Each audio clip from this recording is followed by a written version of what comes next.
ಲೋಕದಲ್ಲಿ ಭಗವಂತನಿಗೆ ಅನೇಕ ಬಿರುದುಗಳಿವೆ, ಅನೇಕ ಹೆಸರಿನಿಂದ ಅವನನ್ನು ಕೊಂಡಾಡ್ತಾರೆ ಋಷಿಗಳು. ಇನ್ನೊಂದೊಂದು ಹೆಸರಿದೆ, ಕಳ್ಳ ಅಂತ ಕರೀತಾರೆ ಅವನಿಗೆ, ಕಳ್ಳ ಅಂತ ಕರೀತಾರೆ. ಈ ಶಬ್ದ ಕೇಳಿದಾಗ ನಮಗೇನು ಅನ್ಸುತ್ತೆ? ಏನೋ ಅಪರಾಧ ಮಾಡಿದಾನಪ್ಪ ದೊಡ್ಡದು, ತುಂಬ ಇವನು ಘನಘೋರ ಅಪರಾಧ ಮಾಡಿದ್ದಾನೆ, ಇವನನ್ನು ಶಿಕ್ಷೆ ಕೊಡಬೇಕು ಅಂತ ಅನ್ಸುತ್ತೆ. ಏಕೆ ಅದು ಲೋಕದಲ್ಲ ನೋಡಿದ್ದೇವೆ, ರೂಢವಾಗಿದೆ ಲೋಕದಲ್ಲದು ನೋಡಿದ್ದೇವೆ. ಕಳ್ಳ ಅಂತಂದ್ರೆ ಏನೋ ಅಪರಾಧ ಮಾಡಿರ್ತಾನೆ, ಇವನನ್ನು ಕಳ್ಳ ಅಂತ ಎಲ್ಲರೂ ಕೂಡ ಕರೀತಾ ಇದ್ದಾರೆ. ಯಾಕೆ ಅಂತ ಪ್ರಶ್ನೆ ಬರುತ್ತೆ. ಪುರಾಣಗಳನ್ನು ನಾವು ನೆನೆಸ್ಕೊಳ್ಬೇಕು ಈ ಸಂದರ್ಭದಲ್ಲಿ.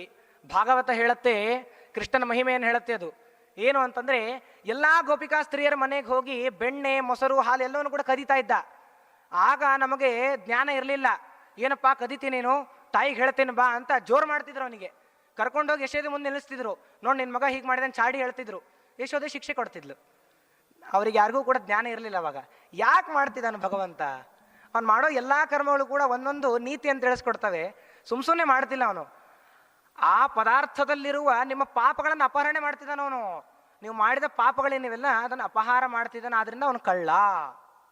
ಅದನ್ನು ಹೇಳುತ್ತೆ, ನಾರಾಯಣೋ ನಾಮ ನರೋ ನರಾಣಾಂ ಪ್ರಸಿದ್ಧ ಚೋರ ಕಥಿತ ಪೃಥಿವ್ಯಾಂ ಅನೇಕ ಜನ್ಮಾರ್ಜಿತ ಪಾಪ ಸಂಚಯಂ ಹರತ್ಯಶೇಷಂ ಸ್ಮೃತಿ ಮಾತ್ರ ಏವ ಅಂತ. ಹಾಗಾದ್ರೆ ನಾರಾಯಣೋ ನಾಮ ನರೋ ನರಾಣಾಂ, ಇಂತಹ ಭಗವಂತ, ನಾರಾಯಣ ರೂಪಿಯಾದ ಭಗವಂತ ತಾನೇನ್ ಮಾಡ್ತಾನೆ, ಸಕಲ ಪಾಪಗಳನ್ನ, ಪಾಪ ರಾಶಿಯನ್ನ ಅವನೇನ್ ಮಾಡ್ತಾನೆ, ಅಪಹಾರ ಮಾಡ್ತಾನಂತೆ. ಈ ಅಪಹಾರ ಮಾಡಿದ್ರಿಂದ ಅವನಿಗೆ ಎಲ್ಲಾ ಋಷಿಗಳು ದೊಡ್ಡವರೆಲ್ಲರೂ ಕೂಡ ಕಳ್ಳ ಕಳ್ಳ ಅಂತ ಕೊಂಡಾಡ್ತಾರೆ. ಹಾಗಾದ್ರೆ ಏನು ಅಪರಾಧ ಮಾಡಿಲ್ಲ ಅವನು.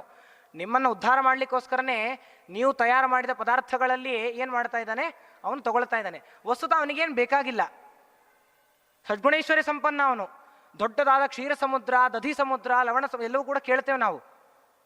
ಇಂತಹ ಇಷ್ಟೆಲ್ಲ ಇದ್ರೂ ಕೂಡ ಅವನು ಯಾಕೆ ನಿಮ್ಮ ಪದಾರ್ಥವನ್ನು ಅಪಹಾರ ಮಾಡ್ಬೇಕ್ರಿ? ಮಾಡಲ್ಲ ಅವನು.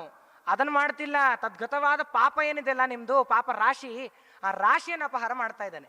ರಾಶಿಯನ್ನು ಅಪಹಾರ ಮಾಡಿ ನಿಮ್ಮನ್ನು ಉದ್ಧಾರ ಮಾಡ್ತಿದ್ದಾನೆ.